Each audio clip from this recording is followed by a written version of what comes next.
Everybody, Jimmy Smith talking about UFC Fight Night 161, my pre-fight breakdown.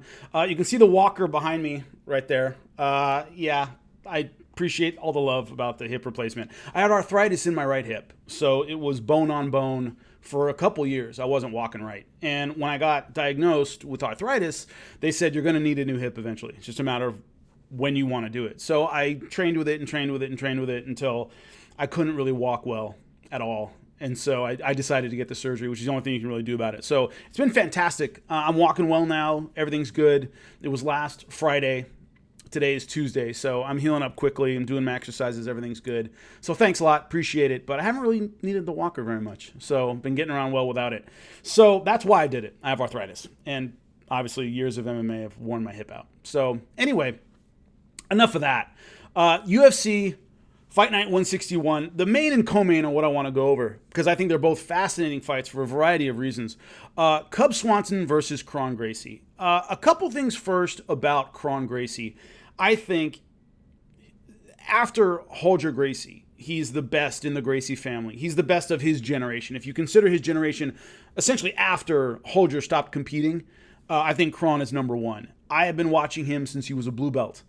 He was 16 years old, and you could see how good he was. The thing that I think made him mentally tough that a lot of people don't appreciate, I remember seeing him, once again, a 16-year-old blue belt, and everyone stopped because Hickson's kid was getting on the mat. And the pressure he was under. I remember blue belt nationals, once again, he's 16, so this is a while ago. I was a blue belt, maybe a purple belt. And he got out there and he was 16. He's taking on grown men, guys who are 27, 28 years old. And he lost on points to a guy. And the dude reacted like he won the Olympics. He was jumping around, going crazy. He beat Hickson's kid. Kron didn't have hair on his nuts. And he's fighting a grown man. He lost by like 1 point, 2 points. And the dude's just celebrating. And I remember looking at Kron, and Kron was just furious. Absolutely furious that this dude was doing this celebration dance and his team's jumping around, and he had to live with that. You don't get to be anonymous when you're Hickson's kid. You have to win every single time. You have to perform every single time. You're under pressure every single time. He didn't get those white belt, blue belt years where you get your ass kicked and nobody cares. And I always tell guys who get nervous at tournaments when you're a blue belt or white belt, I go, there 50 white belts here. Nobody gives a shit. Nobody's looking at you. You're the only one who cares about your fight. Is me as your coach and you as the fighter. That's it. No one is stopping what they're doing to watch you fight. Don't, you feel, oh, I'm in front of all these people. Nobody's looking at you. You Pan Americans, you're a blue belt. Everybody's waiting for the black belts and brown belts to start. Nobody cares about your blue belt ass, right? And I think those are important years. I always tell guys when I would coach, look, these are the years to get your ass kicked and learn. And man, you get caught in an armbar, go get some acai, and that's it.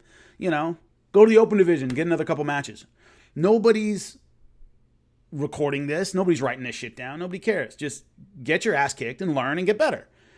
Kron and Hoxton, his brother, Hickson's other son, they don't get those years. If your last name's Gracie, everybody gives a shit. I saw Halleck Gracie compete as a blue belt when I first started, and once again, the whole mat, everybody stopped what they were doing. Halleck Gracie's fighting. It's a fucking blue belt, he was good, but he didn't win every single time. Kron didn't win every single time. And so I think that's an underappreciated part of being part of the Gracie family. Yeah, you get all this coaching and you can train anywhere you want and you get basically private lessons with anyone you want, anytime you want it. That's great, but you're never anonymous. Everybody cares when you lose. It's a big deal when you lose. It's a big deal when you win. Everything's a big deal. Nobody really cares about everybody else until you're brown belt. Maybe. Sometimes you get all the way to black belt and nobody gives a shit. Until you're at Worlds or something. So the Gracies don't get those years, man. They're under pressure from the beginning, especially, Kron as Hickson's kid. And then Hoxton died tragically. Everybody knows about that. And so he's the only one. He's the inheritor of Hickson's legacy. So he was under a lot of pressure early. And I think that defined him as a martial artist and as a fighter. He's always been under pressure. So the thing about Kron is when he hit purple belt, that's when he went right up to the moon. And I saw it. I saw him take on Bill Cooper at Copa Pacifica, I think, was the tournament. And he beat Bill. And it was just like he took purple belt worlds, brown belt worlds. He just went from there on out when his body caught up to his technique. He was a 16-year-old blue belt. He was just fighting men, and he wasn't a man yet. So he got grown manned a lot.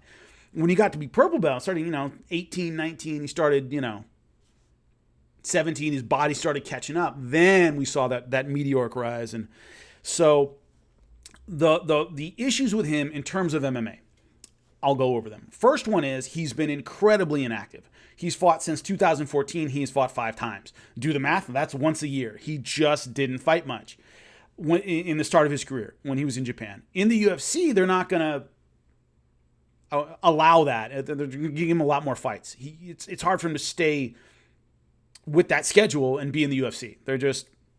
He has a big name. They're going to want to fight him. So the issue has been early on in his development, he just didn't fight that much. Once again, averaged a fight a year in the beginning in Japan, where you can kind of go in, have a big fight, make some money, go back to your academy, make more money, and ad nauseum. You don't necessarily have to be a full-time fighter. In the UFC, you have to be a full-time fighter. They just require more of it. So that transition is going to be interesting because I think this is the first time in his career he's had to be a full-time mixed martial artist. Always been a full-time jiu-jitsu guy. So, also, he is a positional jiu-jitsu specialist. Let me break that down a little bit. His style, if you ever watch Kron, it's his dad's style, essentially. It's basic, simple, pressure-oriented, go for the tap, position before submission, Brazilian jiu-jitsu. It's an old-school style. He doesn't do a lot of tricky stuff, ever. I mean, there's almost nothing Kron does that you look at and go, boy, I've never seen that before. He just does it extremely well. His triangle is just excellent. Doesn't do any setups necessarily that are, oh my God, it's incredible. It's creative stuff. His fundamentals are so good. Almost like a Damian Maia. When you watch Damian Maia, you go, okay, yeah, I know all that stuff. He just does it extremely well. The problem is he might run into the same barrier as Damian Maia, where the problem with being a positional jiu-jitsu guy is you run into the wrestler you can't take down. The difference between Kron style and someone like a Ryan Hall doesn't have a positional style. He can do positional jiu-jitsu, but he'll also fly for something funky. Shinya Aoki, flying triangle. Imanari, roll for something crazy. Guys with that aggressive non-positional style, they worry less about a wrestler stopping their takedown because they'll feint for a takedown and then roll for something crazy. Kron won't do that as much. He wants position before he advances and gets his submission. The problem is a great wrestler who can stop his takedown will mess all of that up. And Damian Maia, for example, looked great right up until he took on D1 wrestlers he couldn't take down, couldn't get his positional game going, and then there was no backup. And what we saw with Kron Gracie so far in his UFC career, his last fight out against Alex Caceres, I didn't see great striking. I didn't see great wrestling. I saw great jiu-jitsu. The problem is he's going to run into that wall eventually. If someone's going to stop that takedown and make him go to those other skills, which didn't look great in any way. So will Cub Swanson be the guy to do that? That's the huge question. Now, hey, cut it out. Now, Cub does have great striking. That's been his bread and butter his entire career. Can he wrestle? Yes. Is he a great wrestler? No. He is a black belt in jiu-jitsu, but the last thing on earth this guy wants is a jiu-jitsu fight with Kron Gracie. He knows that. His team knows that. Everybody he works with knows that. What he's been able to do his whole career is his boxing is technical enough and powerful enough to back off a lot of guys, and he makes it about the striking. The difficulty he's had is guys who outwork him with the wrestling, Frankie Edgar, and guys who are just cleaner strikers than he is. That's been his problem so far. Now, Cub Swanson's style is he tends to lean over his punches a lot, meaning he puts his whole body behind it. He almost dares you to take him down. And Frankie Edgar had no difficulty doing that. Of course, he was a Division I wrestler, wrestled at Clarion. Kron Gracie did not. But I just don't see Cub's striking style negating the takedown of Kron as effectively as some other strikers would. Penny, no! Dogs, what are you going to do? So the problem is that Cub's striking style, which is what he has leaned on his entire career, tends to lend itself to takedowns. He tends to walk into them. He tends to take risks with his posture and his positioning. And that's bit him in the ass. You saw against Brian Ortega, took a risk with his head, ended up getting guillotined. He's got a style that lends itself to the kind of jiu-jitsu Kron's going to bring. That's the problem for Cub Swanson. Now, Cub Swanson's been through a lot more, but is also on a losing streak. He's lost his last 4. So the experience level, there's always a diminishing return when it comes to experience. When are you experienced enough, but haven't had have your gears worn off because you've been through too many fights, too many losses, too many beatings? I think Cub might have reached that point for Kron Gracie. Normally, a guy with 5 fights, Cub would have the experience advantage and be a lot smarter, but where Cub is in his career and the kind of fights he's had and the streak he's on, he may have just worn off too many gears where he's going to have trouble kicking it into overtime when he needs it against Kron Gracie. He's just been through too much. So I would favor, my pick would be Kron Gracie by submission, of course. I think Cub's style just lends itself too much to the easy takedown for Kron. And once Kron gets him down, I don't care if you're a black belt. I'm a black belt. I would not want to grapple with Kron Gracie if my life depended on it, because the guy just has incredible positioning, incredible submission ability. It's rare at the elite level.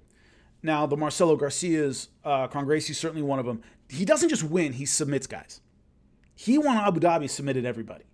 That's incredible. We're talking JT Torres, Gary Tonin he beat. The guy just has incredible ability to not just win. Otavio Souza, I think it was in the finals. He doesn't just win, he submits you. It isn't just a point thing. The guy takes you out. And so any black belt, it isn't just a matter that, oh, he wins and wins by a couple points or whatever, and you can shrimp and get back to your feet. He takes you down, gets position, then he finishes you. And so I do respect Cub Swanson's jiu-jitsu skills, but Kron's just on another level. I think Kron's on another level when it comes to most jiu-jitsu guys at the world level. The guy's just better than most of them. And like I said, he doesn't just win, he submits you if you look at his record. This guy went toe-to-toe with Buchecha and did well until he got caught in a knee bar. Buchecha outweighed him. It was incredible. So I go with Kron Gracie. What I think might be his undoing is when he runs into that high-level wrestler. I don't think Cub is there yet. The high-level wrestler who will jab and stick and move and make it about takedown defense and not let Kron get his position, then he might have a problem. Cub Swanson, I don't think is that guy. So the main event, Jedrzejczyk versus Michelle Waterson. Now, the battle here in my head is Jedrzejczyk has only one of her last 4. But 2 of those were to Rose Namajunas, who I think just has her number, and the Shevchenko fight. I looked for things after the first Rose fight, when Rose knocked her out.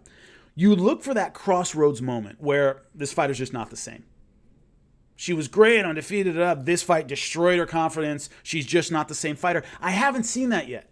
In the rematch with Rose Namajunas, a very, very close fight. It was a 1-rounder. I gave it to Rose by 1 round, so it was a close fight. Her striking looked good. She looked sharp. She didn't look mentally kind of out of it. Took her a second to get going, and I think Rose just stylistically has her number. So obviously she got hit with some power shots and all these things, but she didn't look out of it. She didn't look like, oh, it's over for me. I can't beat Rose Namajunas. Wham, wham, wham. We didn't see that at all. So in the rematch with Rose, I thought she looked pretty good. Lost by a round, but didn't look like she wasn't the same fighter she was before. The win over Tisha Torres, and then Valentina Shevchenko. Valentina Shevchenko was slightly better at everything than Jedrzejczyk and was bigger. So the idea that went to decision, she didn't look overwhelmed. She got beat, clearly, but she didn't look overwhelmed. She didn't look mentally out of it. She didn't look tactically out of it. She didn't look technically out of it. She was in that fight. She was just facing a better fighter who was naturally bigger. I wouldn't expect her to look great. And considering what Shevchenko's done to other fighters, that was a great performance. So although only 1 win in the last 4 fights, I don't see that, oh, she's off the cliff, she's a former champ who's done. I don't see that. And especially with Rose losing the title, of course, Weili Zhang having it now, I think she sees it as her moment to come back and reestablish herself. So I think she'll be re-energized. Not just, oh, I'm back in this division, I'll do okay. I think she believes she can win the title. If she gets past this fight and beats Waterson, she could be next. So I think she's going to be energized. She's tactically looked sharp in the last few fights. Even though, obviously, lost to Rose Namajunas and the Shevchenko fight, she still looked sharp. she hasn't looked bad. So I haven't seen that drop off that I was wondering she might have after the first Rose Namajunas knockout.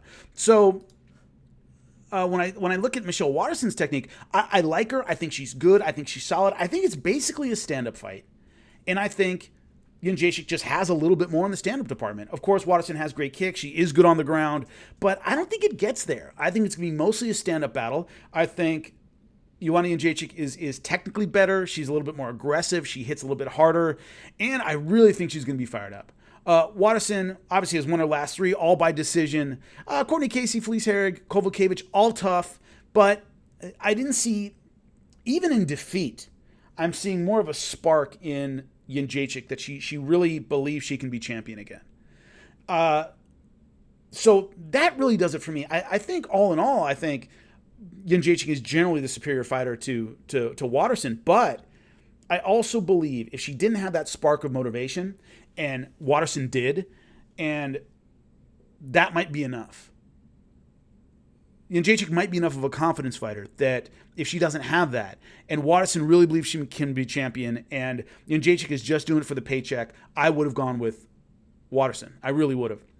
But I don't see that at all. I've been looking at her last few fights, getting ready for this, and Jedrzejczyk still has that fire. She still believes she can be champion. I think that makes her extremely dangerous. Does she get past Weili Zhang? That's a tough one. So anyway, and sometimes it's Zhang Weili and sometimes it's Weili Zhang, so I call her Weili Zhang. But I really believe Waterson's going to put up a good fight. I think she's trying to stay on the outside with her kicks. I think Jedrzejczyk comes in, makes it more of a boxing match, more about the short-range game, and probably wins by decision. Doesn't necessarily put her out, but definitely wins by decision. So I'm going with Kron Gracie by submission, and I'm going with Jedrzejczyk by decision. That's what I believe is going to happen. But I think it's going to be a very entertaining card with some entertaining fights. Penny, come. Good girl. Anyway, enjoy. Comment if you like it, and I'll be back after the fight to break it down, and we'll see what I got right and what I got wrong. Later.